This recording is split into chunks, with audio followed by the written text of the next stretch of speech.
Hello, hello, hello, beautiful people. Welcome to another episode of Burgess&Son Podcast. I am Zay for Life, and this is Burgess, and we are back like father and son, like Burgess&Son. How you doing today, Miss Burgess? Great, wonderful. All right.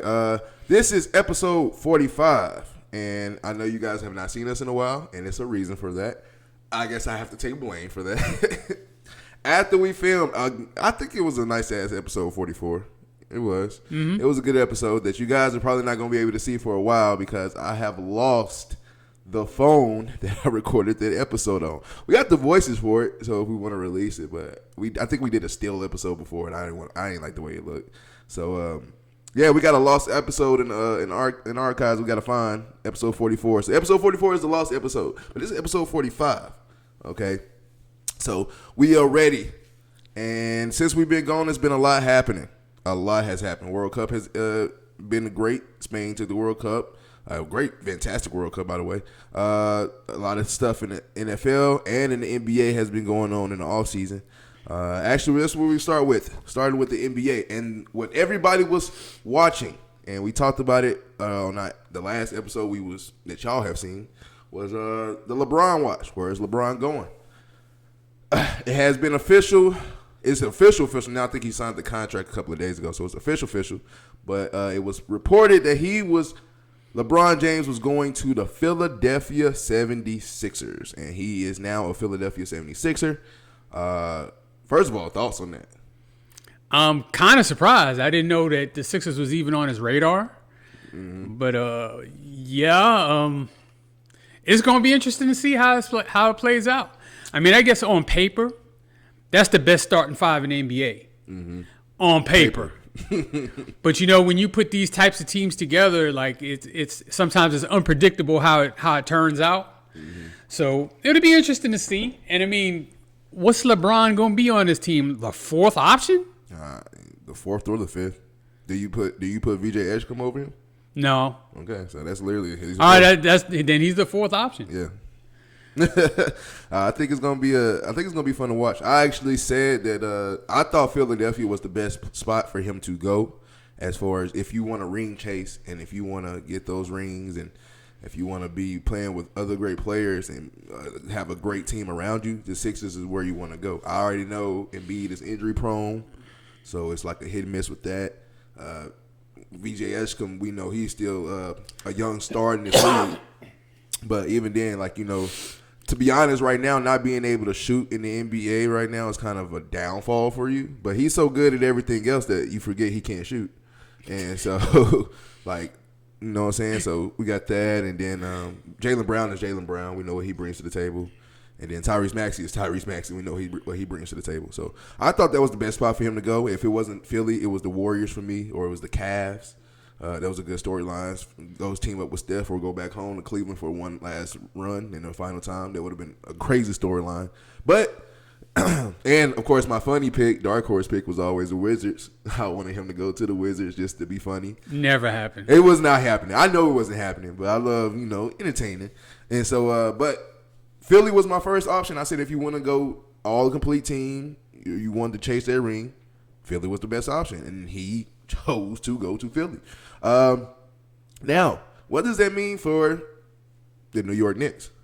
Does that mean it's definitely was going to be it's already hard to repeat, but I feel like this puts in path of damn, now we got Philly to worry about. I mean, you already worried about Philly when Jaylen Brown went, but now damn, now we definitely worry about Philly. If the Kawhi thing goes through, you got to worry about the Raptors. You got Cavs and Pistons. They weren't bad teams last year.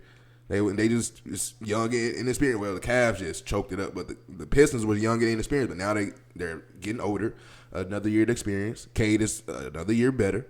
Those two teams, talking about the Heat getting better. I think the Knicks are still better than the Heat, but it's still a team to watch out for. I can't say the Hornets no more. LaMelo's not on there, but Hornets was getting better. They started to turn it up and figure it out towards the end of the year. The East is getting pretty deep. Mm-hmm. So what does that mean for the Knicks? It means the Knicks are the champs, first of all, and we ain't worried about nothing going on around us. Okay, so LeBron can go to Philly and ring chase, which I'm gonna address that just for one second. Mm-hmm. people talking about LeBron as ring chasing. That's the dumbest shit I ever heard in my life. Everybody in the NBA is fucking ring chasing. Yes. So nobody else is wanting to win championships. That's stupid. It is.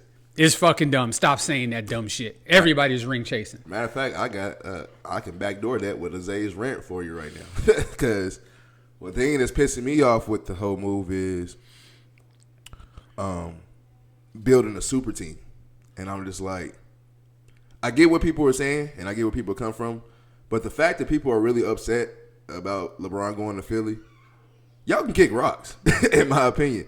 Second of all, a 42-year-old person goes to a team and now they're a super team.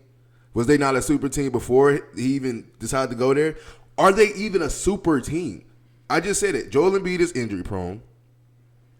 Jaylen Brown, we know what he brings to the table, but at the same time, like, people are going to always look at him as second place. That's why he got out of Boston, this and that. And I hate it for him, but that's what people are going to look at, even though he's a finals MVP, top in the league as a player anyway, but whatever.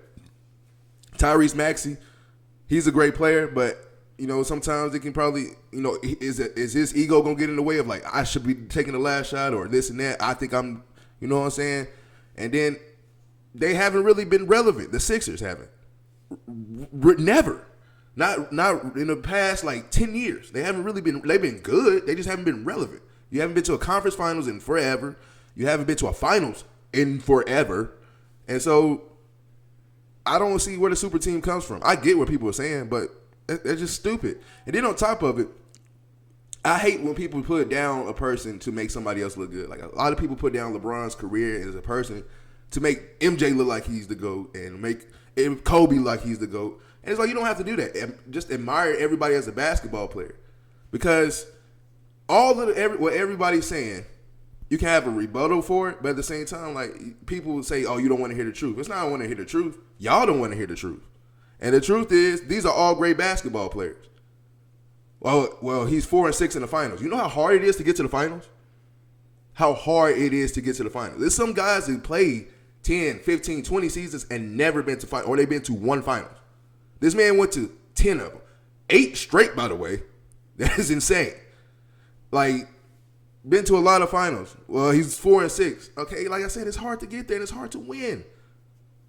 He don't have a killer mentality. For him not to have a killer mentality, how is he leading the NBA history, most buzzer beaters in under 5 seconds? How is he leading NBA history as the most selfish stat in points if he doesn't have a killer mentality? I get what people are saying, but I'm asking those questions. Well, he played with so many Hall of Famers. Out of all the Hall of Famers he's played with, I give him 3 guys that was actually in their prime as Hall of Famers. Dwayne Wade, Anthony Davis, Kyrie Irving. And I don't even think, or do you really put Kyrie Irving in the Hall of Fame? Yeah, he's going to make it. He's going to make it. He's going to make it. But I'm saying, like, it can be wishy-washy with that too. But Kevin Love, you can call him Hall of Fame or not, I don't care. He was still slightly in his prime, but whatnot. Russell Westbrook, out of his prime when he played with LeBron. Who else some more they talk about? Carmelo Anthony. What about Chris Bosh? Chris Bosh, would you consider him a Hall of Famer? Let me ask that. I don't, but I think he's actually in the Hall of Fame, so really? that would kind of kill that argument. I didn't even know that. Yeah. Okay. Remember, he had to retire early because of that illness. Yeah. So he's been gone. I'm pretty sure he is in the Hall of Fame. Okay, we'll check that out anyway. But anyway, even with Chris Bosh, if Chris Bosh never goes to the Heat, do you consider him a Hall of Famer? Do you think he would even get the praise that he gets now? He definitely wouldn't be as recognized, but let's not forget that Chris Bosh was a monster in Toronto. He was a 22-10 guy for a lot of years in Toronto before he left there. He was, yeah. And I'm saying, but also staying there. Hopefully, he would have did it, continuously if he was by himself. But even then, like, stuff happens. What if the workload would have been too much? He gets hurt or something else. You never know. But I just don't understand what the hate is towards this man LeBron that much that you're hating on a 42-year-old going to a team to chase rings as everybody is trying to chase rings. James Harden is a prime example of trying to ring chase. Mm-hmm. How many different teams has he been on for the past 5 years? But I mean, that's the goal. Everybody's ring chasing. That's what they play the game for. That's why they compete. Exactly. It's to win championships. So they're all ring chasing. Exactly. I mean, I don't see anything wrong with putting yourself in the best possible position to make that happen. Mm-hmm. And at 42 years old, he's not going to a rebuilding team. No. He barely had time for when he went to the Lakers. Yeah, I don't know what you would expect him to do. You know, I mean, I guess people wanted him to stay in L.A. I don't know. Whatever. Don't matter. But as far as getting back to the Knicks, we ain't worried about it, dude. Not worried about it? We're not. I mean, the Sixers, we knew was going to be formidable anyway with Jaylen Brown. Mm-hmm. Part of the team now. Mm-hmm. I would say Philly is probably the biggest threat in the East. I'll give them that. Yeah. But I mean, like, for one, there's like no pressure on the Knicks, dude. We won the championship. Mm-hmm. There's no pressure on us. We already got it done. So, you know, we're playing loose. We're going to be playing loose. We're going to be playing free. And, you know, them guys in Philly are going to have the anchors around their neck. Talking about we got to get it done now because Embiid's getting older and LeBron, hell, he could conceivably retire after one season. He could. I mean, the thing is, LeBron, he's 42 years old. You have to realize that, like, the last 3 years in a row, his scoring stats anyway have declined each of the last like 3 years, like from 27 to 24, from 24 to 21. You can't tell me that you expect him to be scoring 20 points a game with the Sixers. Not Maxey, who scored 28 a game last year. If Embiid is not healthy. Not with Embiid, who scored 26 a game. If he's healthy. Not with Jaylen Brown, who also scored 28 a game. He scored and 30. not with an improving young VJ Exum. So, you know, he's going to be more of a role player than you know, a band leader. Mm-hmm. And, you know, sometimes you need that veteran glue. He definitely will provide that, I believe. But at the same time, he's still LeBron James. He's got the cachet of being LeBron James, one of the game's greats. And his basketball mind is just still out of this world. Yeah. So you can quote unquote be a player's coach to where you're literally helping coaching these guys more than you are playing. He could. What I don't like about the Sixers roster is I don't like their depth, and I think that's more key than having all of these big names in the starting lineup. Yeah. Because there ain't but one basketball. Mm-hmm. What you need is players who can step in when someone else gets hurt, when someone else gets tired, so that Joel Embiid and Jaylen Brown and Tyrese Maxey ain't playing 40 minutes a game. So that you have dependable guys to come off the bench and spell those guys and still give you production. I don't know that they have that. That's one of the things that helped the Knicks win. The Knicks were not going to win the championship without the depth that we had. And, I mean, same with, like, San Antonio, same with the Thunder. You know, they have a roster. They're 8, 9 deep, really good players. Really good players. And I think you need that more than you need, LeBron himself has complained about, teams being top heavy.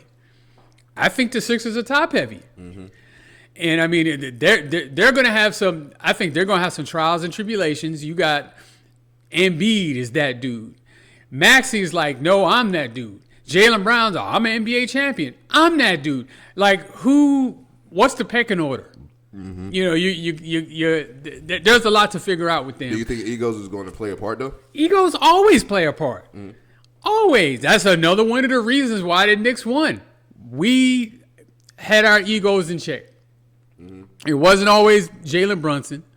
OG stepped up. Mikal Bridges stepped up. Mm-hmm. Josh Hart stepped up. Cat stepped up. And, like, nobody was mad at the other guy when the other guy got some shine. Mm-hmm. So I question how it's going to work out. Like I said, on paper, they look scary. I can't wait till 2K come out. I'm going to play with them. I can't be concerned about them.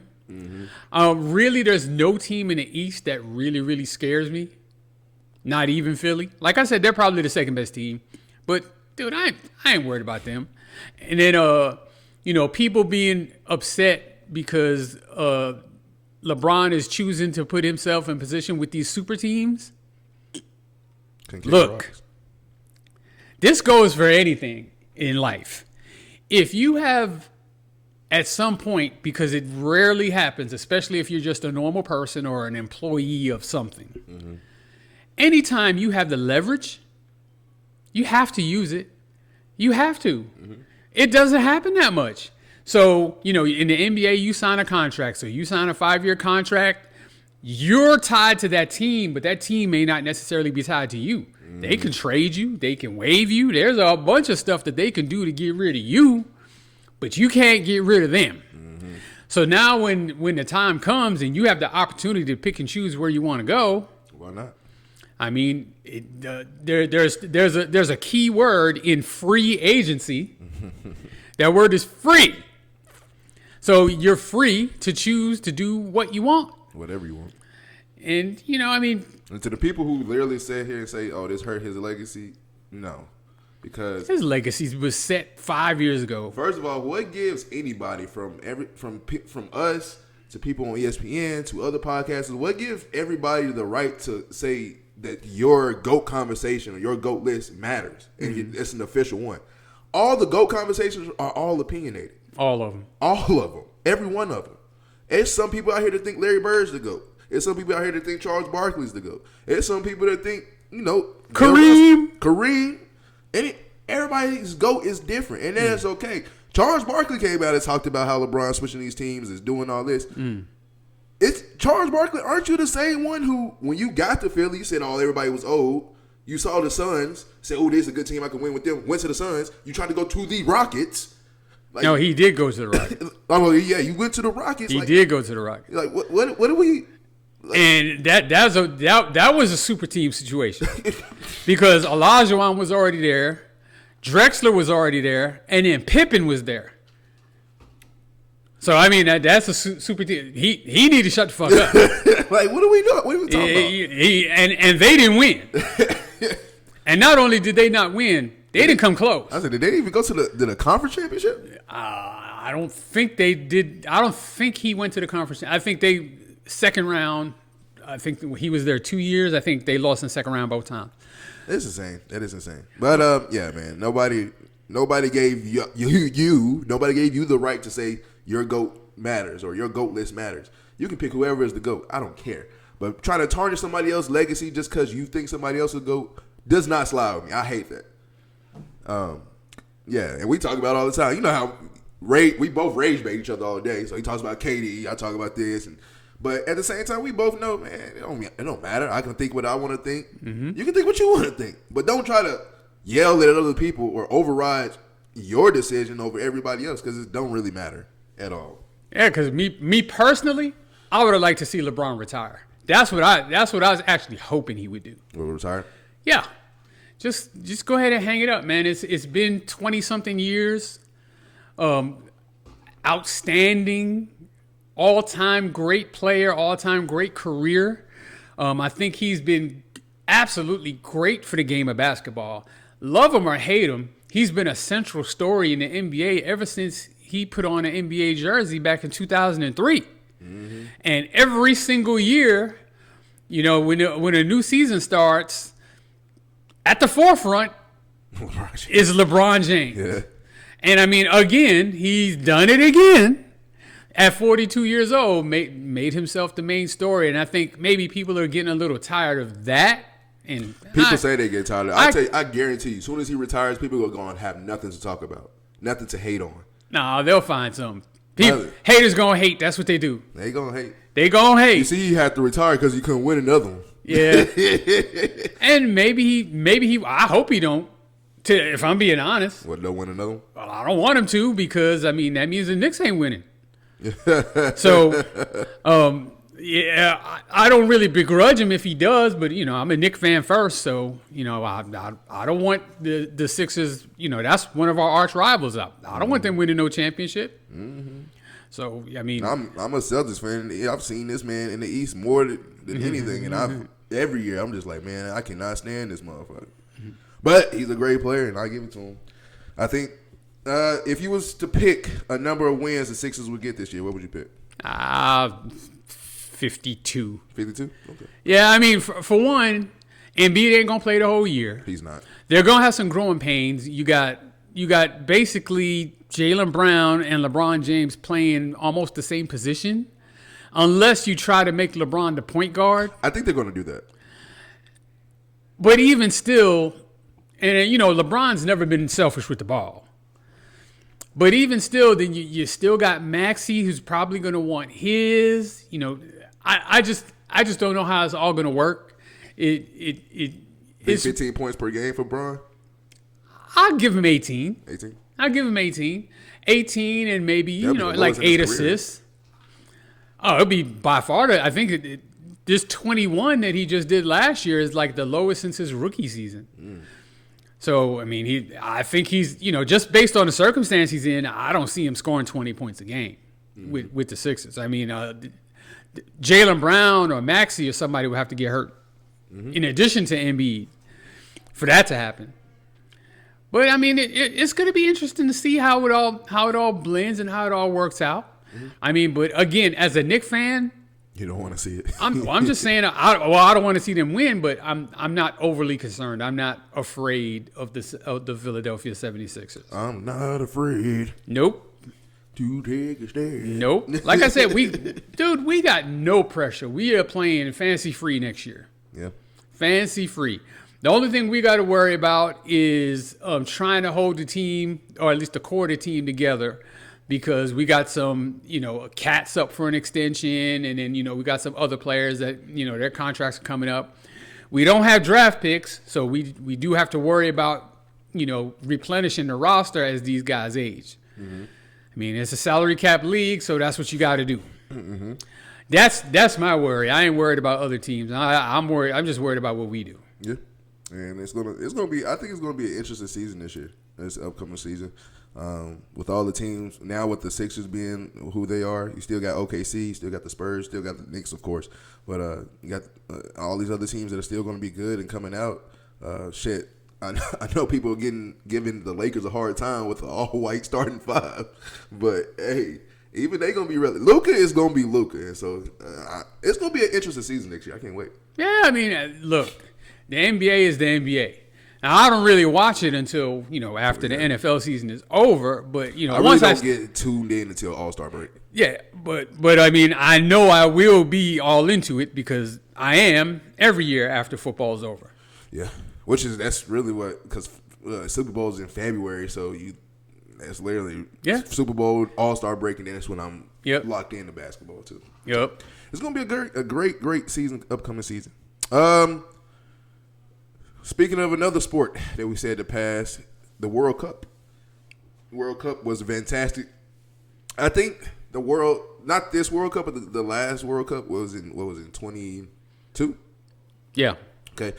Last World Cup in 22, I think that started to get more eyes attracted to it because that was a phenomenal World Cup. That was when the Argentina played France in that final. Went down to penalty kicks. It was phenomenal, and everybody locked in and tuned in. And I think this World Cup, it was like everybody wanted to repeat to see can they get in tune with it, and everybody was locked in. Everybody, and I was excited because me being a soccer player too, I know how hard it is to really watch a full game consistently, but not only watch a full game to get into it because, like goals don't happen often, and so like for people who was into it, watching it, talking about it, I was excited, and so it was a good World Cup to me, and I had fun watching it. I ain't gonna lie. After I seen them play in that before the knockout rounds, when I saw Cape Verde play, I was like, "Hey, I like this team." And then they went against Argentina and they almost won. I was like, "Damn, man! I wish they would have kept going." But stuff happened. That was my team. That was my team I was actually looking out for. But all in all, the winner of the World Cup was Spain. Okay, first of all, let's talk about what would you rate? What would you rank the World Cup? And then, what was your ratings about it? About a 10. And how do you feel about Spain winning? First, of course, I thought the World Cup was phenomenal. It was. I always look forward to it every 4 years when it comes around. I think the host countries, there were 3 of them. United States, the primary host, along with Canada and Mexico. I think they all three countries did a phenomenal job. Yes, they did. And I think the best team won. I think clearly the best team won. Spain took home the World Cup with a 1-0 win over Argentina.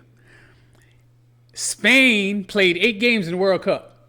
You know how many goals they gave up in them 8 games total? How many total goals they gave up in them 8 games?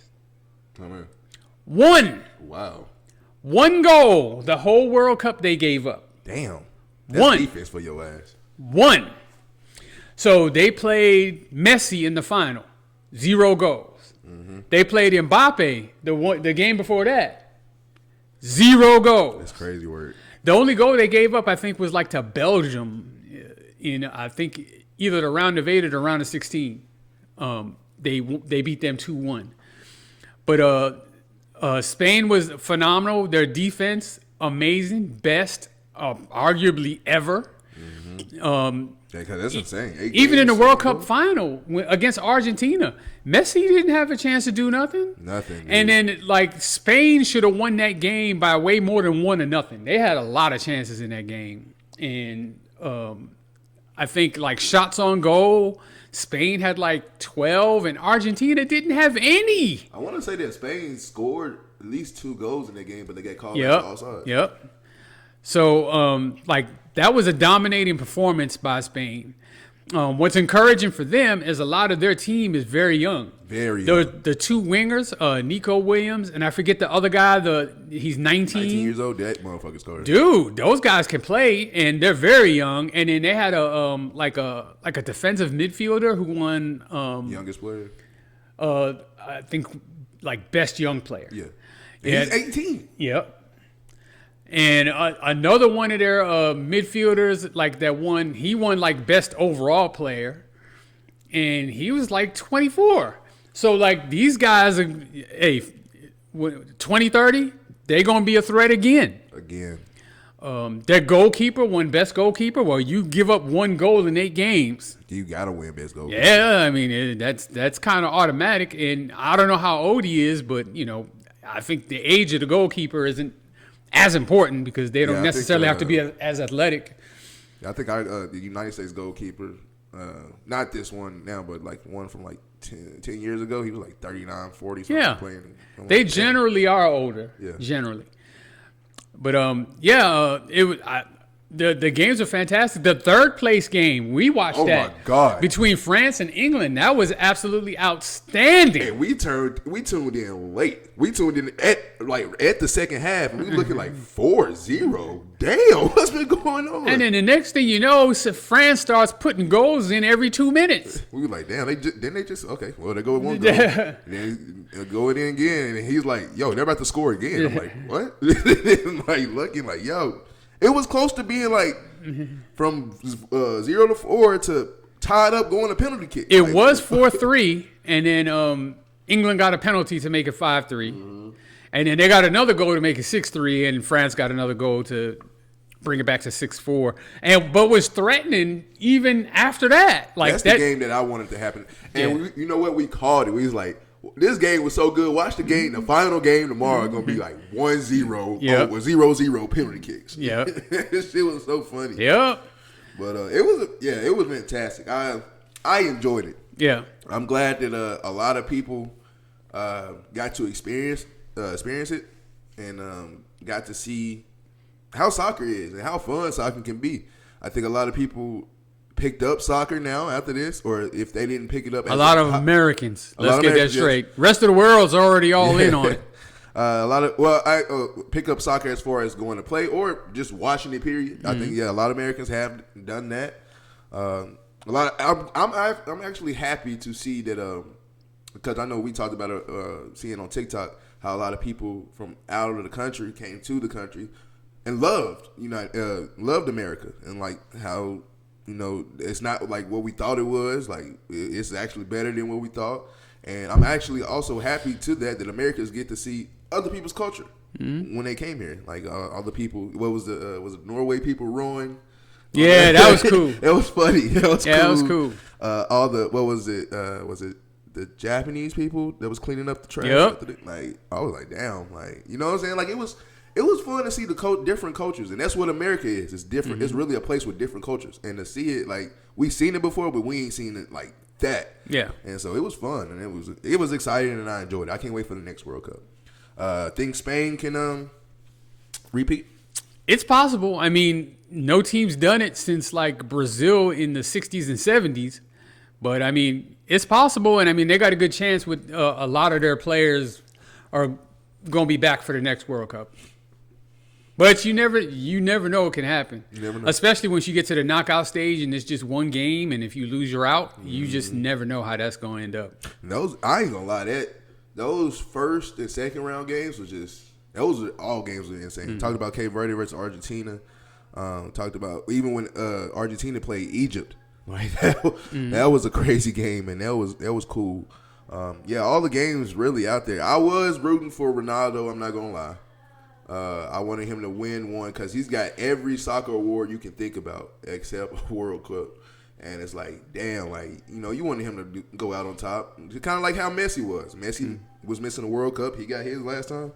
I thought it was going to be Ronaldo's turn, but all in all, I can't wait for 2030 and see what happens in that World Cup. But it was a phenomenal World Cup. Thank you, FIFA, for putting on a great show. Thank you to all the players out there that continue to play, and to the young players that watch the World Cup. And you're still too young to get there, but if you're still working on it, that's where the stage you want to be at. Go ahead. You know the country that's hosting the next World Cup?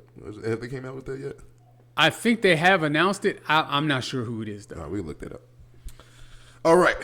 As you can see, with the NFL jersey on, baby. I don't got my Titans hat, but got the jersey on. We're going back to these colors this year, by the way. Titans fans, stand up. I am, and he is too, but we are excited to bring back the NFL season. NFL starts on Thursday, August 6th with the Hall of Fame game. Okay, preseason starts. Let me say that. Okay, Hall of Fame game is on Thursday. Even though it doesn't mean nothing and a lot of players that we don't know are going to be playing, I'm just happy for football to be back. So I'm going to, of course, watch it. Maybe a little bit. Maybe watch it and fall asleep. I don't know what's going to happen, but I'm going to be watching it and tuning in. First of all, before we talk about the NFL season, congratulations to all the nominees going into the Hall of Fame. This is the Hall of Fame game, so we talk about the Hall of Fame.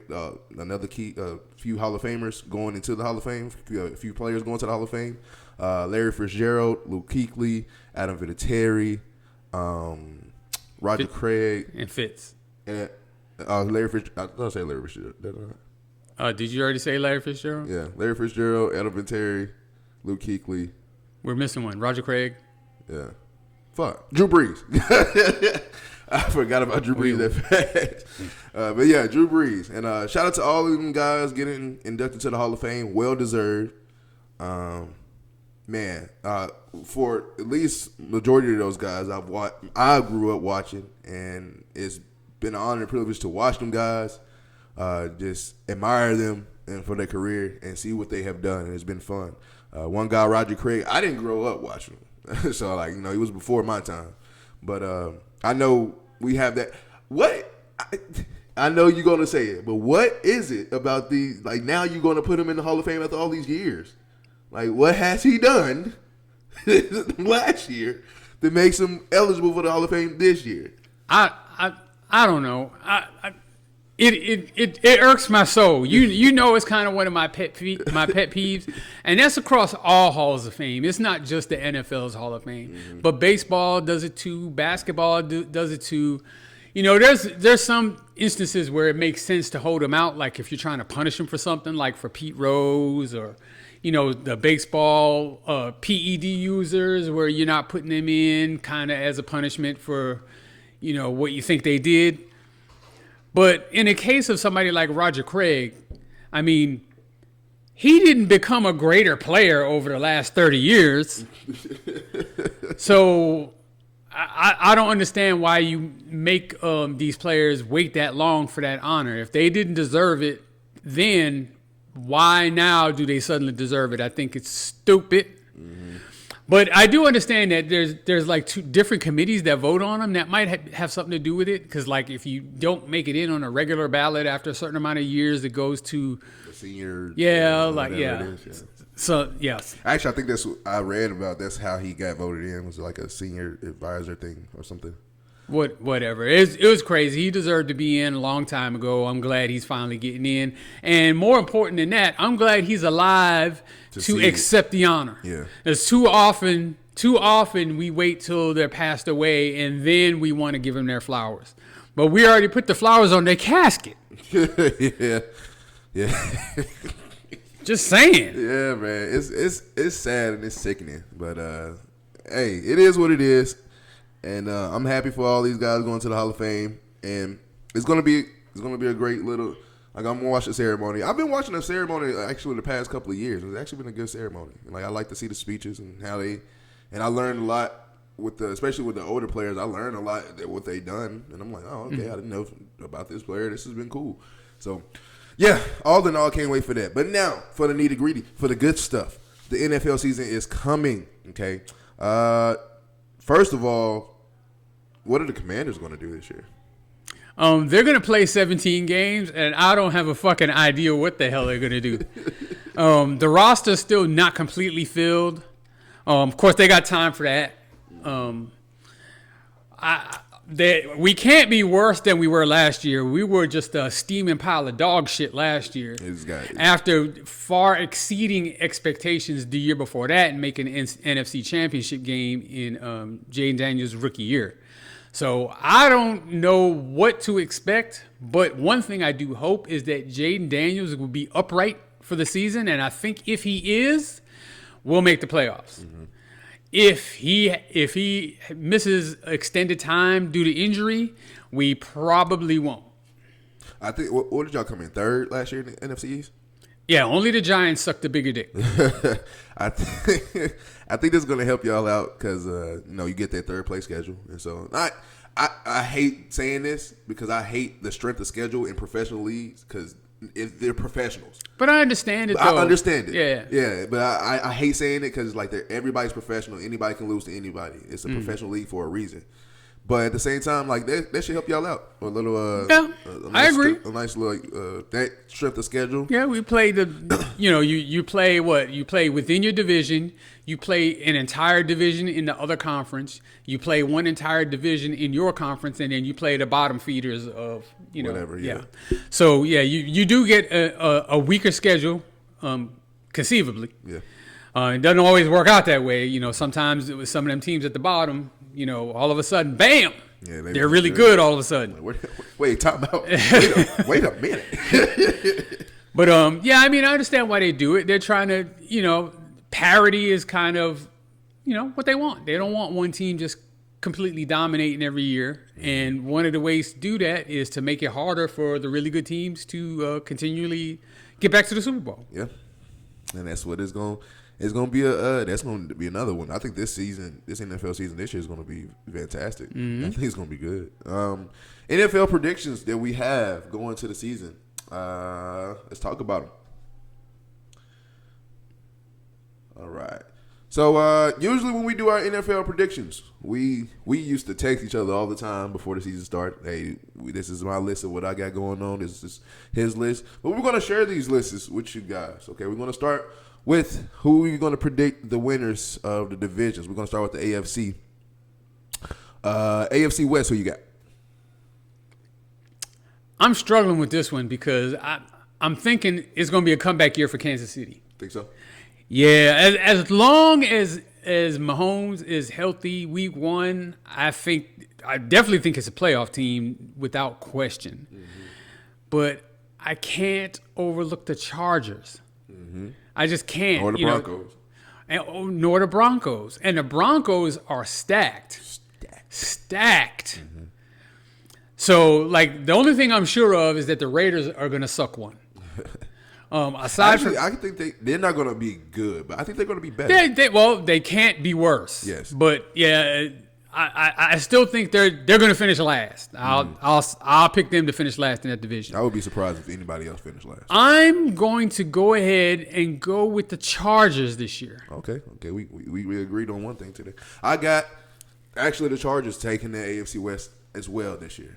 I think Yeah, I think the Broncos and the Chiefs are going. I think the Broncos are going to. They can repeat it as being as good as they were, but you got to think about it. 13-3. We just talked about it. When wherever place you at, you got to play their strength of schedule. So you was number one. Like you going to be playing these top teams next year, and depending on which division they got from the NFC, like I would hate to play the NFC North.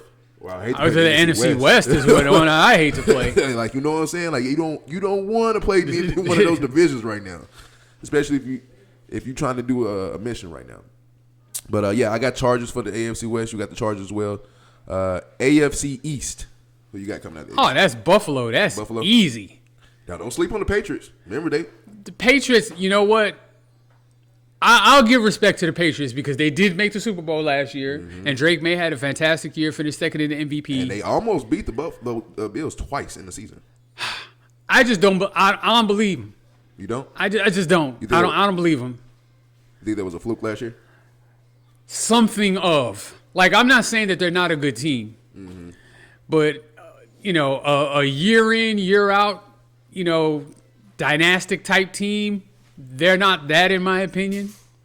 Vrabel's a really good coach, but I mean, how's that situation?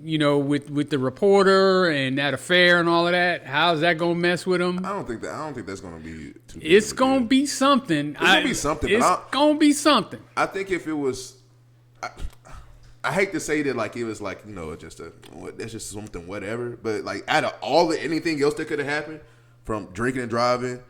Possibly in a legal case. Okay, I'm just saying that he's not going to prison, but I'm just saying, but that type of thing, that kind of, the coaches, that's supposed to be your moral compass, and I just question how that's going to play out. I'm not saying that's true. Even if that hadn't happened, I still wouldn't pick the Patriots. Really? I would. Buffalo, and then they added DJ Moore. I say this. Yeah. I think the Patriots got to the Super Bowl with Stephon Diggs. I think A.J. Brown is way better than Stephon Diggs. And so I don't see how you count them out. But I do got the Bills actually winning the NFC East or AFC East too. So all of that just to agree with me. But I just think don't sleep on the Patriots. But I do got the Bills. Look, the Patriots can make the playoffs. I'm not saying that they're just going to fall back into mediocrity or be sucking. I don't think they're an elite team. Is all basically what I'm saying. It's gonna be a good NFL season. Okay, so the AFC East, we both got the Bills. AFC North, who you got? This is hard. I don't believe in the Steelers. I don't.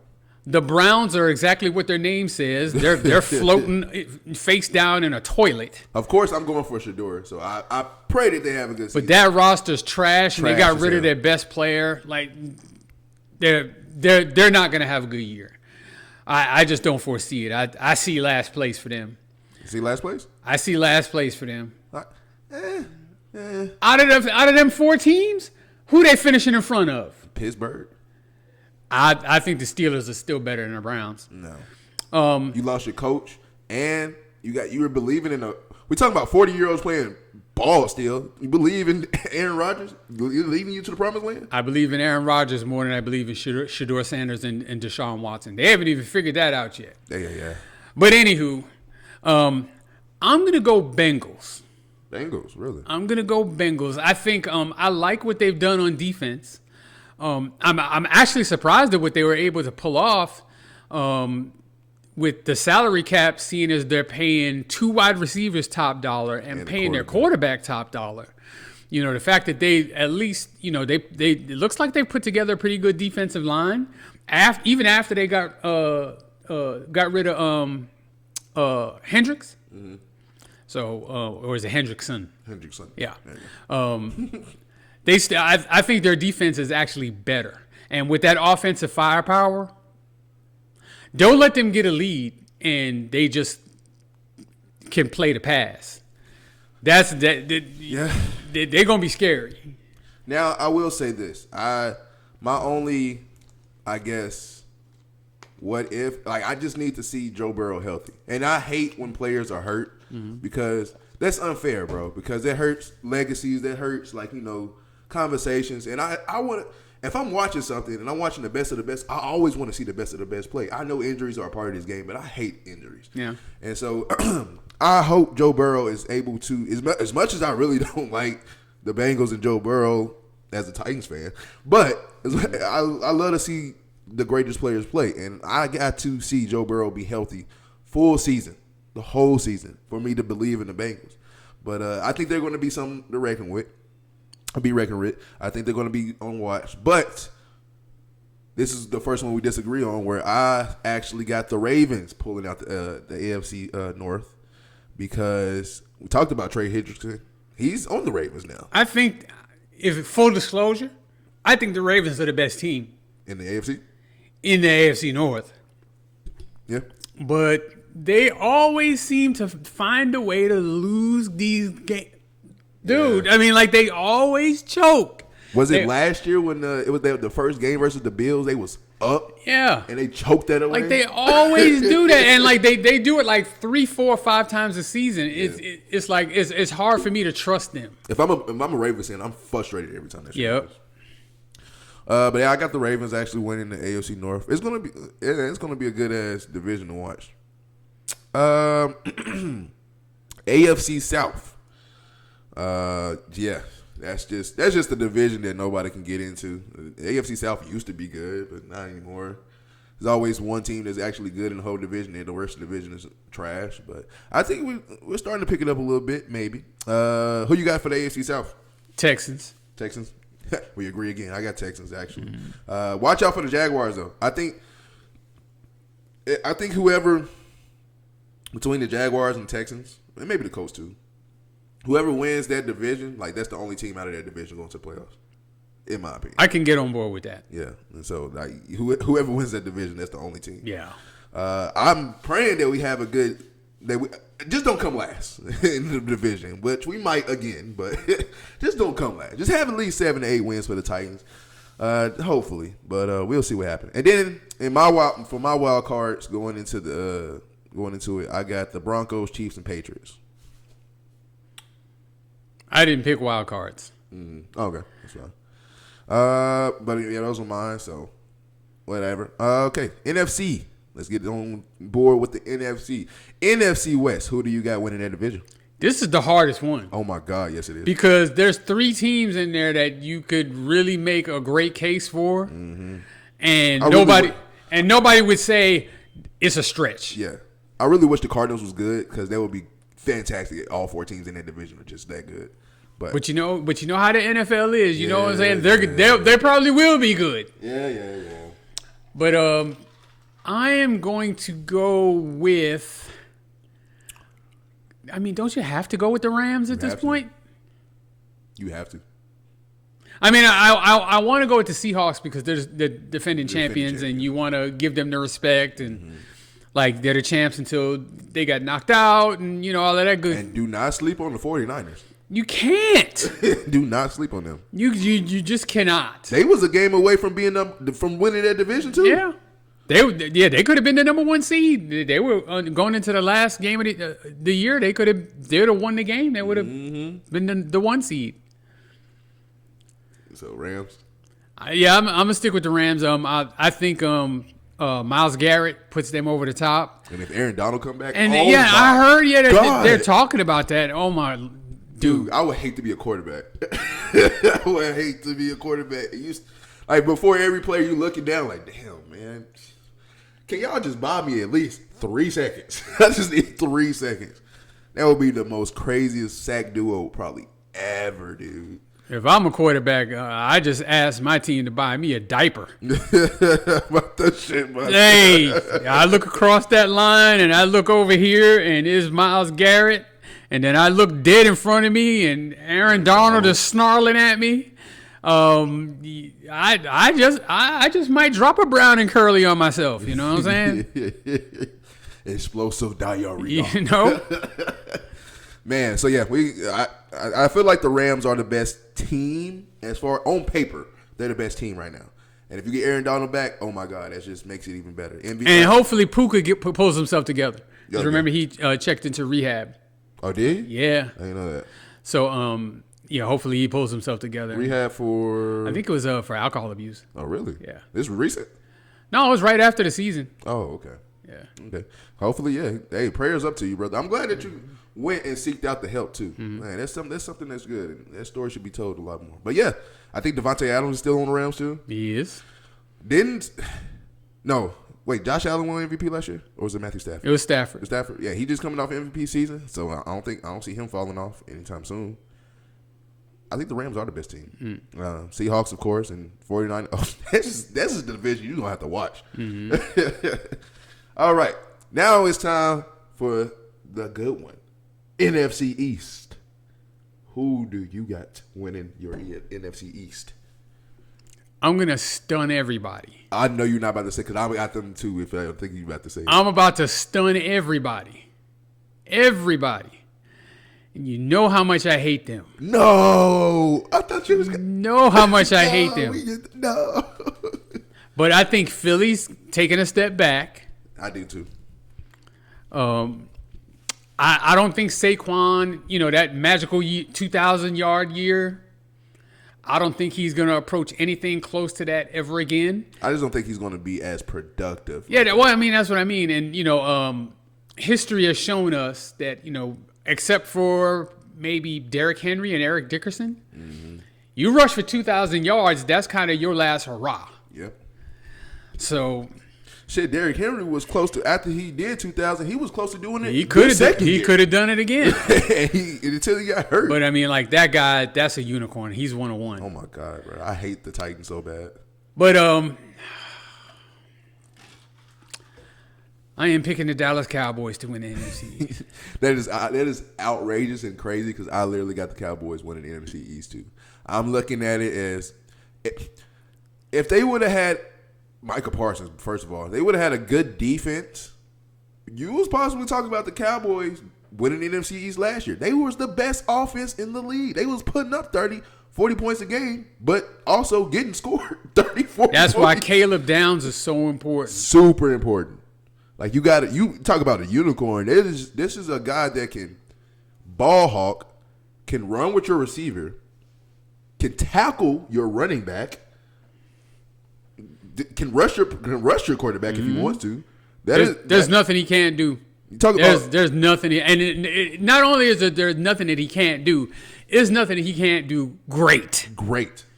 He's a great tackler. He's a great cover guy. He can return punts, dude. I mean, he was, my opinion, he was the best player in the NFL draft last year. And it's a damn shame he fell to number 12. It's a damn shame he fell to the Cowboys. Hey, shout out to my homie Rodney, man. He's an Ohio State fan and a Dallas Cowboys fan. He just seen somebody go from his favorite college team to his pro team. Like, that's cool. I ain't gonna lie. That same thing happened with me with Marcus Mariota. It didn't play out right, but yeah, he's actually on my team now. It's crazy work. When you talk about what's the guy name from the Saints? Taysom Hill, when they call him a Swiss Army knife. Caleb Downs is a Swiss Army knife, and I think that's going to be the leadership that you need, and that's going to be the defensive key that you need in your defensive room to help your defense excel. If Dak Prescott and the boys can repeat what they did last year, and they will. Dude, they're too talented on offense. They are just too talented. You got 2 of the top 10 wide receivers in the NFL starting on. I mean, you just can't. You can't double either one of them. You can't. And then the tight end, I mean, he's not great, but he's pretty good. Ferguson's pretty good. They got a decent running game. They got a pretty decent offensive line, and they got a really good quarterback. That offense should hum. I think I defended Dak Prescott multiple times on this pod of like, dude, I think he's a top 5 quarterback talent. It's just, you know what I'm saying? When you don't win, you don't get the recognition. And then, like, he's got to do it in playoffs is what he's got to do. And when I say win, I'm talking about playoffs. Like, you just don't win the games we want you to win in order for us to call you a great quarterback. Yeah, 300 yards and 3 touchdowns in October ain't the same as winning playoff games in January and February. And he just has not won the playoff games in January and February. And I hope they don't. I'm not picking them to win the Super Bowl or nothing, but I think they win this division, and I think I think Philly takes a major step back. Major? Major. You think what, third? Maybe Third. fourth? I'm thinking third. Wow. Okay. Who's second? If you don't mind me asking. Oh, Commanders. Commanders? Yeah, I mean, still a fan of them. I can't. Cowboys, Commanders. I mean, I don't know what they're going to do, but I mean, like, I'm not going to pick them to fall off a cliff. Oh, man. All right. Now time for the NFC North, another division where I think has the chance of being the best division in football. Yeah. NFC North, who do you got winning that division? I got Green Bay. Okay. Actually. I really like Green Bay. Of course, caveat is always health. With Jordan Love too, because the last couple of seasons he's missed some time, missed some games. Mm-hmm. But when he's right, and when he's healthy, baby. When he's right, he's like a top 3 quarterback in the NFC. Oh my God! In that fail if you want to. I question giving Christian Watson all the money they gave him. I do kind of question that, yeah. But I don't. It's a hit and miss. He's got the physical tools, he just can't stay on the field. He's hurt a lot. Yeah, that's. But see, that's the only thing you hesitate about paying a guy like that. It's like, dude, when you're on this field, like you are phenomenal. Like you look like you're one of the best receivers in the league. But that's the thing. When you're on this field, I need you to stay healthy, brother. They lost Dobbs. Mm-hmm. He went to the Patriots. Yeah. So that's another one. Hold on, we go back to the Patriots. I still don't believe in them. They got to show me. They got Josh Jacobs. I mean, like they got a really good, solid, all-around team on that other side. Yeah, I mean, I really like them. In fact, I like all 4 teams in the NFC North. I think all 4 teams have a chance to go. If we could fast forward and any of those 4 teams won the division, I'm not surprised. But of course, you can only pick one, so I'll go with the Packers. I got the Packers too, but again, I think Caleb Williams has shut me up, and he has been one of the best quarterbacks in the league, and he's shown, and the Bears have shown it, like they are probably here to stay for a while. They put a lot of confidence in him when they traded DJ Moore. Yeah.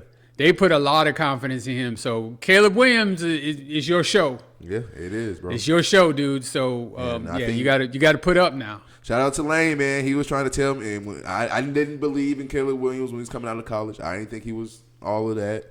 He tried to tell me, hey, you're not looking at the bigger picture. Just give it time. I'm just like, man, I ain't trying to hear it. Now I'm hearing it and I'm seeing it. He looks like he's ready for the big time. He is. Yeah. So Bears, Packers. We'll talk about Vikings and who's the last team? Who else? Detroit. I think Detroit has a bounce back year this year. The Vikings. I think that coach of the Vikings is one of the best coaches in the league. Mm-hmm. You saw what he did with Sam Darnold, turn his career around. Now Sam Darnold's a Super Bowl champion in Seattle. He started to do it with Carson Wentz until Carson Wentz got hurt again. So you can't really fault him for that. I think he can take Kyler Murray, and I think he can not do the same thing, but I think he can help revamp his career. And I think this is going to prove that if Kyler Murray is good enough in the league or not. Like, can you win with this coach and with this talent? You got Justin Jefferson, in my opinion, the best receiver in the league. And so, that's one division I can say. That's why I think if it's not the NFC West, I think the NFC North can possibly be the best division in football as far as all 4 teams can possibly make the playoffs. But Packers, I do got the Packers winning the NFC North. And then for the NFC South, I'll talk about the AFC South being bad. The NFC South might be just as worse. Yeah, this is the toilet paper division. Oh my God. Yeah, you just wipe your ass. Somebody's got to make the playoffs. Unfortunately, win, I'm gonna go Tampa Bay, and I'm gonna go Tampa Bay for one reason only. That reason is Baker Mayfield. You think gonna do something? They disrespected Baker Mayfield. So, this is the last year of Baker Mayfield's current contract. Mm-hmm. They offered him 2 years, a little over $100 million, which is $50 million a year. That's fair. But Baker wanted a third year. They would not give him a third year and said, just go ahead and play out your contract. So I'm not saying that the Buccaneers were wrong for not giving him a third year. I'm just saying, when you piss off Baker Mayfield is usually when he comes out and does his bit, and he's at his best after that. And he's been shutting people up for, his whole career. He has. And it's always when you doubt him, it seems like that's when you get the best out of him. This actually may be a strategic move by Tampa Bay to piss him off to get him to play great. Probably. But because I know he's pissed off and, he feels like he's got something to prove, I don't think there's a better player in the league with a chip on their shoulder than Baker Mayfield. And that's why I'm picking them. The Atlanta Falcons, I think they're just talent-laden, but their quarterback is a huge question mark. A huge question mark. Carolina is still young. To me, really, they got lucky last year to even win the division and make the playoffs. Like, basically, other teams handed that to them.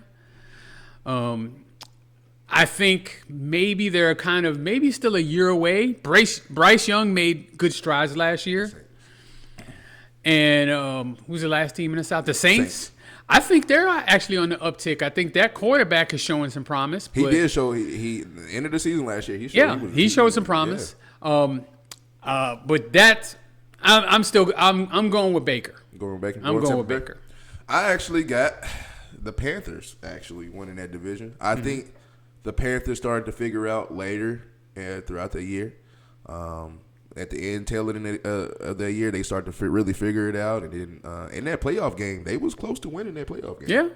And so I think Bryce Young has figured it out of being a quarterback. I think it took a minute, and it took getting benched and doing all this and showing that you can be whatever, be from Alabama, you can be this, top this, but you have to execute right now. Gotta earn it. Uh-oh. We got so many Amber Alerts, man. These kids getting snatched up, man. Man, it's so sad, bro. Hey, keep your kids close. Close. Real close. I think the Panthers figured it out last year, and I think I got them winning the NFC South, which I think it's going to be even though we just talk shit about them and say they're one of the trashiest divisions, I think this might turn around for them this year. I think you said it best. Baker has a chip on his shoulder. He might be ready to play. He can go. I got the Panthers. I think they can turn it around. Atlanta probably is the worst team out of this right now just because of the quarterback situation. But I hate it for him because Atlanta has all the talent in the world. Mm-hmm. From defense, from A.J. Terrell and his brother on the team now. They look in sync. Bijan. Kyle Pitts. Drake London. Dude, they just gave him a bunch of money. They have it. It's just, it's the quarterback, man. Like, why? And then talk about the Saints. Man, they was looking good towards the end of the season. I think they have a chance to turn around. For my wild cards, I know you don't have a wild card, but for my wild cards for the NFC, I have the Seahawks, 49ers, and the Bears. Okay. But, that's going to be crazy. One thing before we head on, I did actually have I picked the MVP.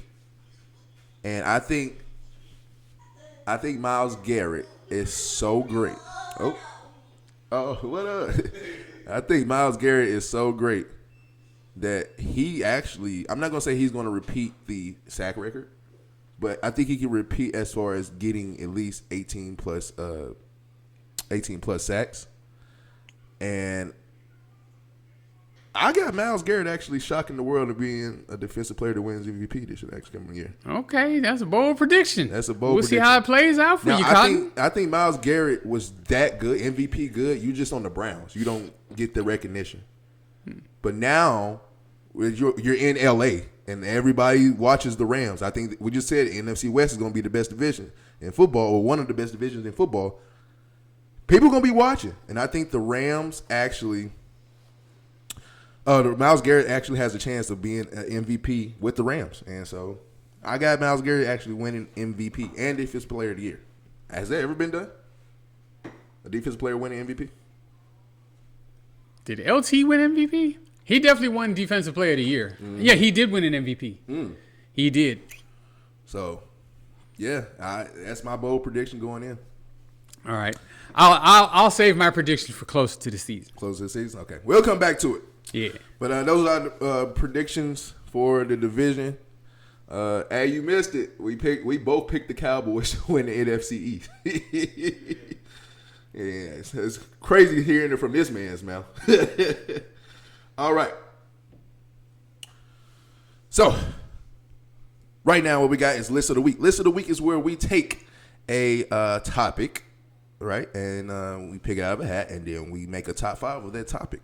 And so this episode's List of the Week is going to be top 5 college quarterbacks since the year 2000. All right. Hit them with it. All right. So, once again, this is the top 5 best college quarterbacks since 2000. 2000. So, one thing that is in common with each of these quarterbacks, they all won the national championship. Okay, all 5 of them. Yeah. Won at least one. At least one? You had to win least one. Okay. It wasn't necessarily a requirement for this list. It just so happened to shake out that way. Real. Any honorable mentions? I ain't gonna lie, there's been a lot of good quarterbacks throughout this year. Honorable mentions. I'll say Johnny Manziel. Okay. I considered him. Okay. He definitely had eyes on him. There's a couple more. I'm trying to think. Will you put Marcus Mariota in there? I'll go Trevor Lawrence. Mariota. Jameis Winston. Oh my God. So there've been some really good ones. Remember Travis Boykin? Yeah. That dude was nasty. Yeah. But none of them made the list. Yep. So this is the top 5 list. Best college quarterback since the year 2000. Number 5, he won a national championship with the Clemson Tigers. Beat Alabama in the national championship game. I am talking about Deshaun Watson. Deshaun Watson was nasty. Hey, he's still nasty, according to 30 women in the Houston area. But that's a whole separate story. But in college, his last 2 years at Clemson were phenomenal. He made the national championship game both times. Did he lose the first one? He lost the first one, a very close one to Alabama. Came back the next year and hit Hunter Renfrow in the corner on the last play of the game to win that championship. I remember that. Yeah. Damn. And was an absolute phenomenal leader, phenomenal citizen up to that point. It seemed like. I mean, NFL issues notwithstanding. But absolute game breaker in college. Yes. Drafted, I think, either 10th or 12th overall by Houston. Was it that late? Yeah. Oh, wow. And up until he, I guess, got into some kind of an altercation with the Texans. Masseuse. Yeah, with the Texans front office. He was a top 5 quarterback in the NFL. Dude. Now, it ain't never gone downhill any faster for anybody, but as a college quarterback, he was a stud. He was nasty, bro. He was a stud. All right, so moving on to number 4, I am wearing, as a fan of the Texas Longhorns, of course, I'm talking about Vince Young. Who won a national championship in 2005 with the Texas Longhorns, playing arguably the best championship game that has ever been played when he beat USC. I think the final score was 41-37. He scored a touchdown on the last play of the game. 2 future Titans played in that game, and Vince Young and Lindell White. I remember that game. Yeah. And Vince Young, just a true dual threat quarterback. As a runner, dude, he was actually like another running back. And then as a quarterback, maybe not necessarily the greatest passer, but he was still very, very good. Now, it's quarterbacks that I can say that have done this, but Vince Young was kind of the one, when I was starting to really know sports, he was the first one I seen somebody be like a quarterback be like, all right, everybody get the fuck out of my way. I'm putting this on my back and we're going to win this bitch. And he did that. He did that a lot that year. Yeah. And if you remember that USC team, like they were stacked. I mean, they had 2 Heisman Trophy winners on the team. They had Matt Leinart, who had won a Heisman Trophy, I believe, the year before that. Yep. And then Reggie Bush. Reggie Bush, who was I think at that time, the current Heisman Trophy winner. Mm-hmm. And everybody said Vince Young should have won that Heisman. Mm-hmm. And then especially after they ended up winning that game. He should have won that Heisman. They said Vince Young should have won that Heisman. But his last 2 years at Texas, he was absolutely phenomenal. Running the ball, passing the ball. His team was not nearly as loaded with NFL caliber talent as USC was. They were kind of the marquee program at that time. Pete Carroll was still there. Yep. And, of course, NIL wasn't there yet, but it seemed like it was there for USC. God. They sure gave Reggie Bush everything he wanted. And they're not, are they in LA? Yes. I was like, you in LA. Yep. And you in Hollywood. So they was Hollywood. Yeah. They were Hollywood for real. And they were heavily favored in that championship game. I mean, people weren't giving Texas much of a chance in that game. Did they win the national championship the year before that? Who? USC? Yes. Okay. So they were going for back-to-back. Yeah. And had back-to-back Heisman Trophy winners. That's crazy. Yeah. That's got to be arguably like one of the best teams in the stretch. It is. Of course, you can't really be considered that when you lose the championship game. Yeah. But, I mean, like, hey, talent-wise and everything, hey, there weren't too many better. But Vince Young, 4th best college quarterback since 2000. So we move on to number 3, and really he could have been higher. And honestly, I would love to have put him higher. But I'm talking about Tim Tebow from the Florida Gators. Now, we all know what happened to him in the NFL, and, it didn't exactly work out definitely the way he wanted. Whether he got a fair chance or not, it didn't go the way anybody really would have wanted it to go. But as a college quarterback, like, this dude was it. He was nasty. He was the ultimate leader. Yeah. Great runner. Really good passer. Phenomenal intangibles. Won 2 national championships at Florida. He won 2? He won 2. Well, the first one, he was a freshman, and he was not the starting quarterback, but he played. Oh, okay. So, they had a package for him. Okay. And I think he scored a touchdown in the championship game. Oh, wow. Well, in that championship game, I think everybody scored a touchdown. It happened to be an ugly game that year when he was a freshman. Who did they play? Now that you're asking me that, I'm trying to remember who they played. They whitewashed whoever it was. I can't exactly remember. And then after that year, he became the starter the following season, and I think back then it was still the BCS. Mm-hmm. I want to say at worst it was 4 teams, and I don't think they made it. Ohio State. Yeah, they land-based it. 41-14. Yeah, like I said, they put it on them guys. That was ugly. Wow. And then 2 years later, they won another one where he was the starting quarterback. In between them, he won the Heisman Trophy. And he finished, I think he was an invitee to the Heisman Trophy the next year as well, but he didn't get it. But one thing, the thing I remember most about Tim Tebow is his first year as a starter. No, excuse me, his last year as a starter when they actually ended up winning the national championship. Mm-hmm. They lost a game like in the middle of the season to Alabama. Mm-hmm. And at the time, Alabama, they didn't have Saban yet. They were kind of still mediocre. Okay. And they were favored in the game, and the Gators were favored in the game and lost the game. And Tim Tebow walked into the press conference and sat down and apologized to the media, the fans, and his team, and took it on his shoulders. And he did not play terrible that game. I mean, that loss was a team effort. That defense, they gave up a ton of points that game.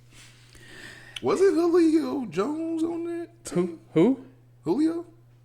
Was he on that Alabama team? Was he a freshman there? Then might have been, but I don't think he played a prominent role at that point. Okay. But he apologized to everyone, said from now through the rest of the year, you're not going to see a more prepared, more focused team. I'm going to make sure of it, and got up from the podium and walked off the stage. Damn. And they didn't lose another game. It was out there going crazy. They had a loaded team, too. They did. Mm-hmm. But, I mean, he was the centerpiece of it. Actually, he almost went to Alabama. He was heavily recruited out of high school. Mm-hmm. Was recruited by Alabama. And I think he had sort of committed to Alabama and then ended up changing his mind and went to Florida. Where is he from? Dude, you asking these damn questions. Right. Damn. I got the internet. And as soon as it comes up, I'm going to be like, yup, that's where he's from. He's from the Philippines? He is not from the Philippines. Where'd he go to high school? Just put in high school. Went to high school in Florida. Oh, okay, so he was from Florida. But yeah, he was very heavily recruited. Top of his list was Alabama. And I cannot remember the reason why he changed his mind.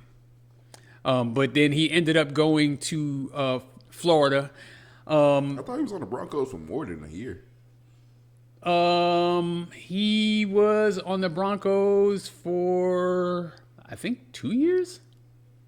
But, okay, it does it say he was only there for one? Well, it says 2010, 2011. So yeah, it's 2 years. But still, I thought he was. No, it was just 2 years.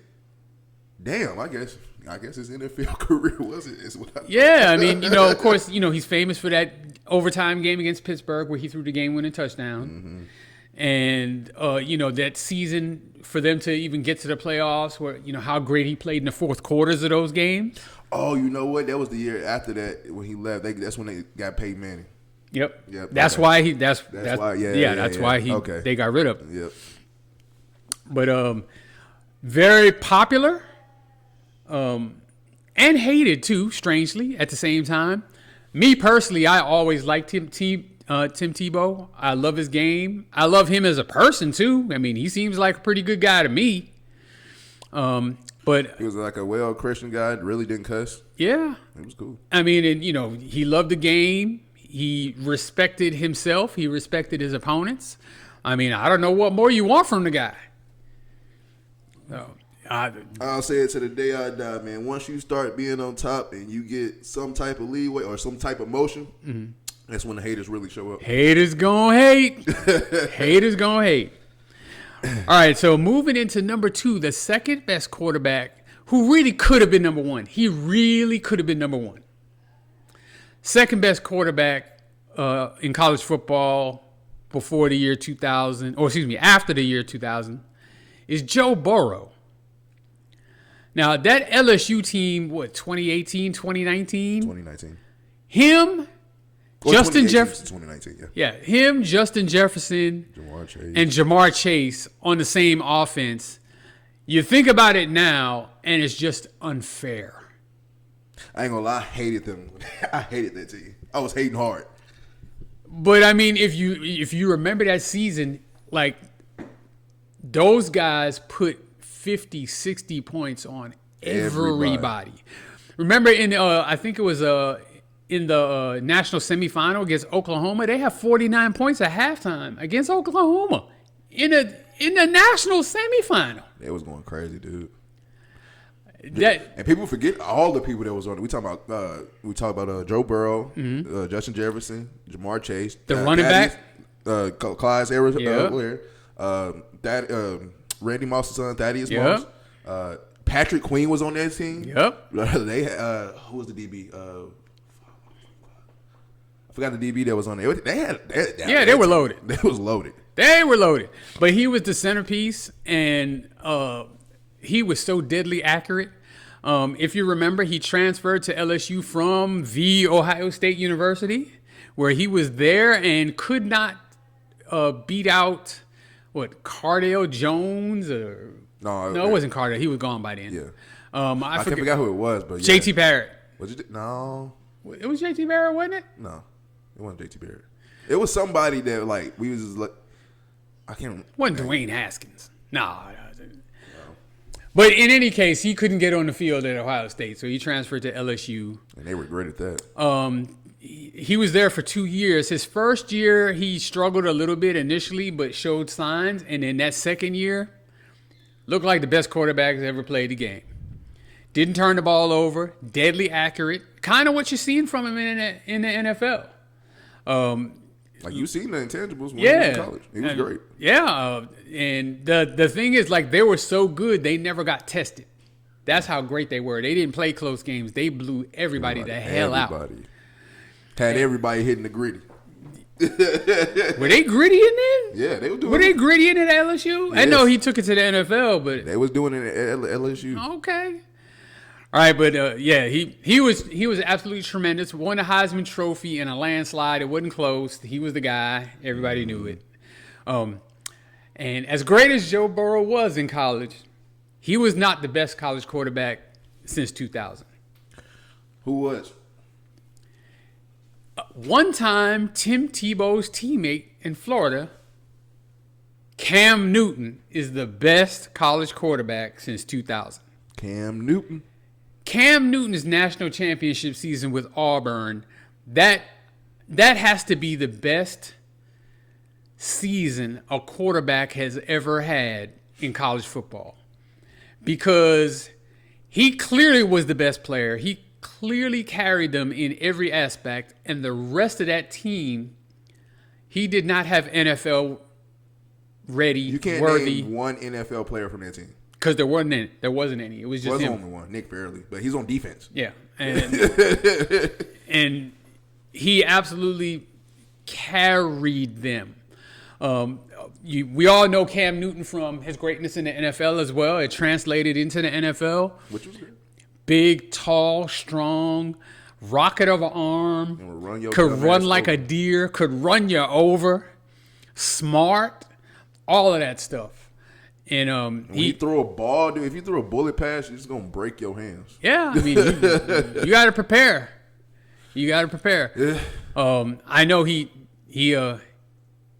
won a national championship game against Oregon. You know, hurt your delicate feelings. I know. I was crushed because Oregon should have won that game. Don't remind me. Yeah. But even more famous than that is the Alabama game where they were down 20-0 and he brought them back. That was when I said, like, yo, this dude is about to win it all. Like, dude, that was a fantastic game. I was watching that whole game, and my aunt and my uncle, they're Alabama fans. Mm-hmm. And, I wasn't hearing the end of it, and then literally he came back, and I was like looking at them like, that. What happened? Yeah, like Scooby-Doo. I mean, Cam Newton happened. I mean, like, he just took over the game, and it's like, they're just several times during that season, there were games where it was like, look, you guys, just don't get in my way. It's like, you ain't got to get out of my way, but don't get in my way. Get in my way. I'm gonna bring this home for us. And he was absolutely lights out. Lights out. And to think, actually, one of his fumbles almost blew that game against Oregon. But he made up for it. Yep. He made up for it. And went on to be the number one pick in the NFL and an MVP. I can talk about that game all day. And I get mad. I don't even know why I'm thinking about it now. I like seeing you in agony, though. It warms my heart. Hey, do I need to remind you that the Knicks are the NBA champions? Oh my God! Huh? Do I need to remind you? We ain't gonna hear the end of that one. Orange and blue skies, baby. That's how it is. Damn, the Celtics ain't even really in the top 3 in the East no more. No, not really. No, not with Paul George as your number 2 guy. We're going to save that conversation for another day, too. Oh, really? Yeah, okay. All right, but anyway, that kind of concludes the top 5 of the top 5 college quarterbacks.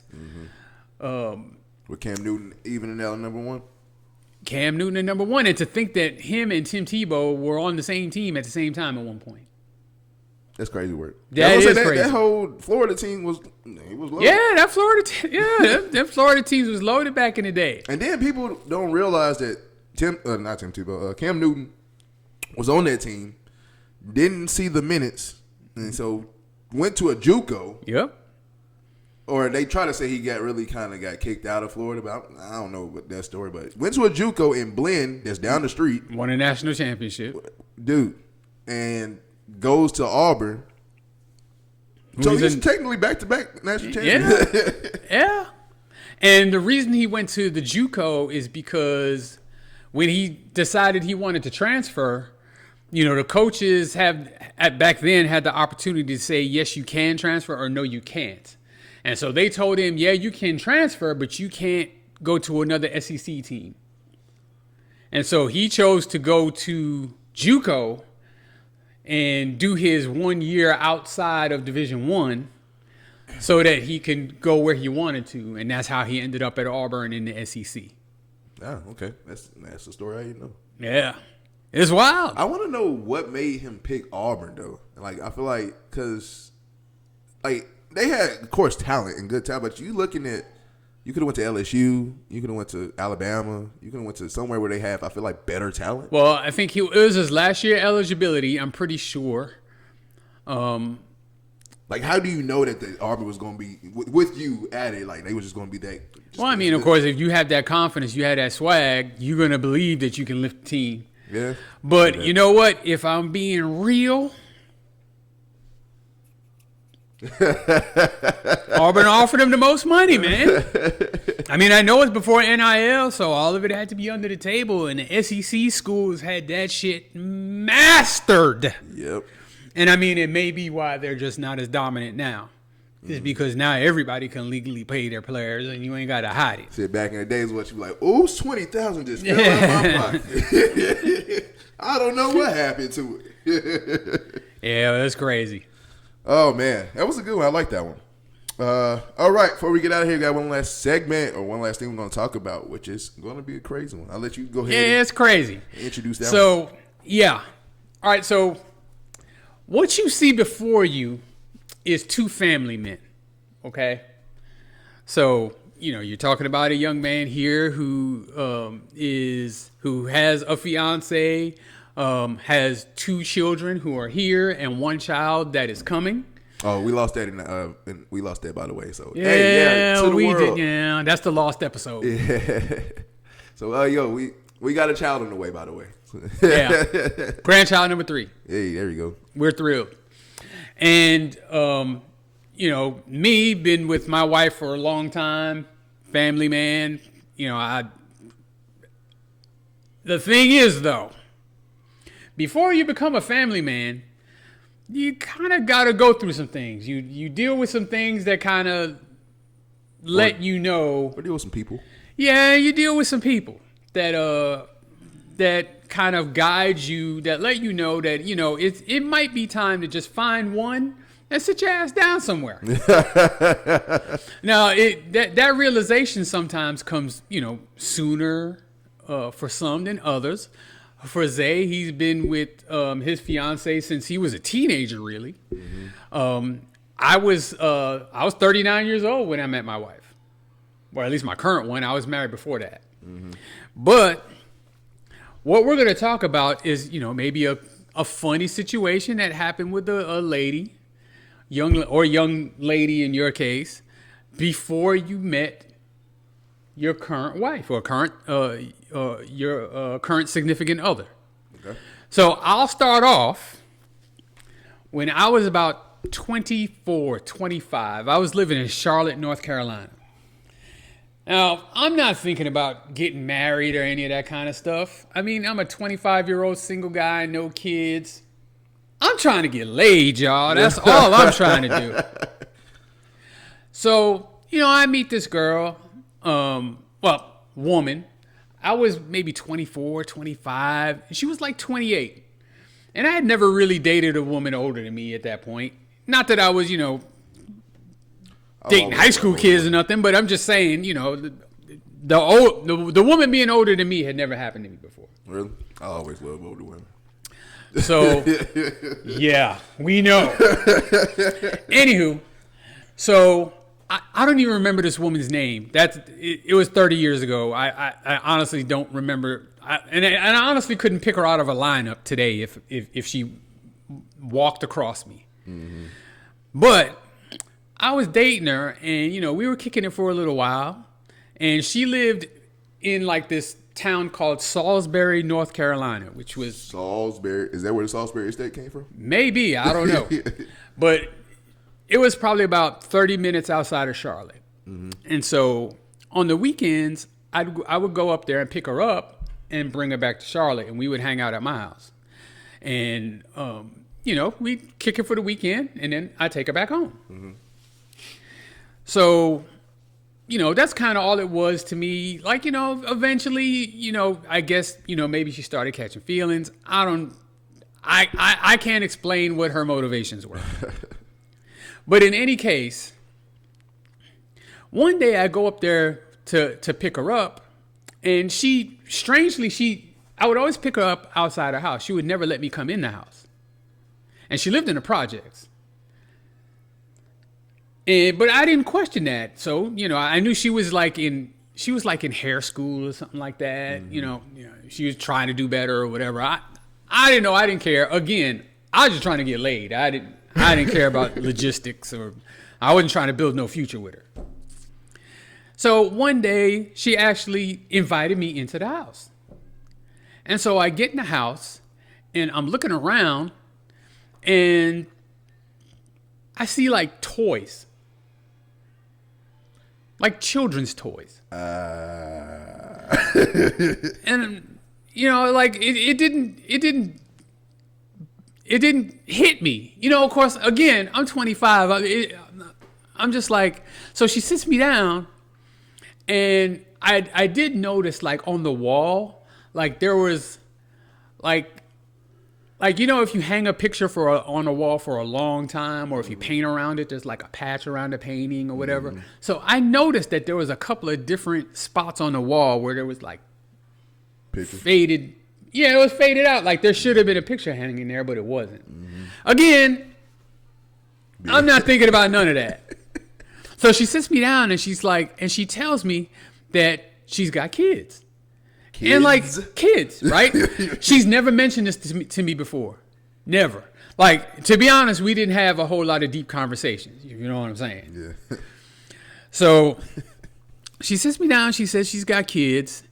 And then she walks over to this like little cabinet. And then she opens up this drawer and she pulls out these pictures that had been hanging on the wall. And she brings them over to me. And she gives it to me. And she had 5 kids. Damn. 5. Oh my God. 5. Right? Oh wow. So I'm looking at it, right? And there's one like big ass kid, like big, like he looks like he's a man. He was 16. Damn. How'd you hide these motherfuckers? Well, again, like, look, it was what it was. I'm going to just be honest. Like, we just wasn't communicating on that type of level, but we was on that type of level. You know what I'm saying? So, I'm just, like, in shock. And then, like, a few minutes later, like, the kids weren't there at the time, but, like, they came home. And so I can't remember all of the ages, but like I think the age range was like the oldest one was a boy. He was 16. Remember, she's 28. Yeah. And then the youngest one was like 2.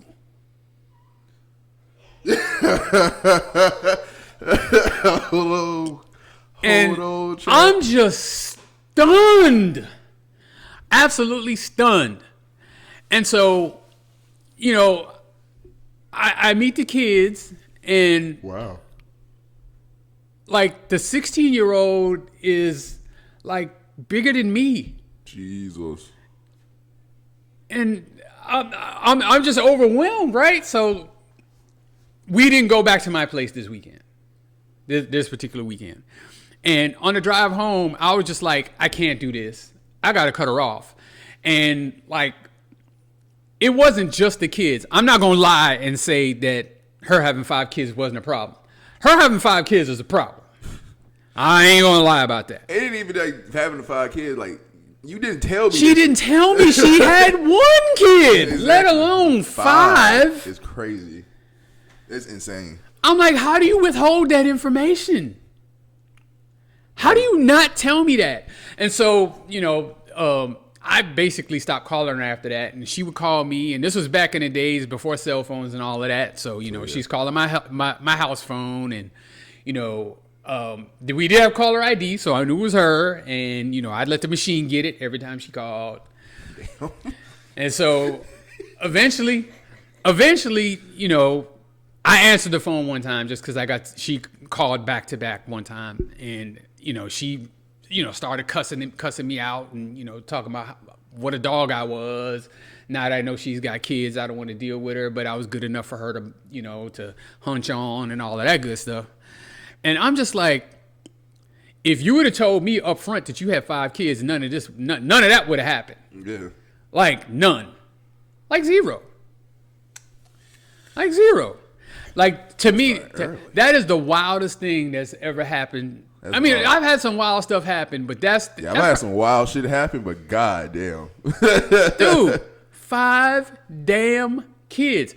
And I'm 25 with no kids. And you're... I would have SpongeBob me and quick as shit. You really expect me to play like I'm the father to these kids? This 16-year-old could take me out whenever he wants. That dude was huge. You got a whole basketball team. Starting 5. I tell you what, they definitely had the center. Because that dude was big. That's nasty. Dude, I will never forget that as long as I live. Like, how do you... It'd be one thing if she told me up front and I chose to... still do it? Yeah, to participate, and then, she can... Or it might have been even different if she only had 1. Slightly different. Well, at that time, again, I wasn't looking for wife. I wasn't looking for wifey. Yeah.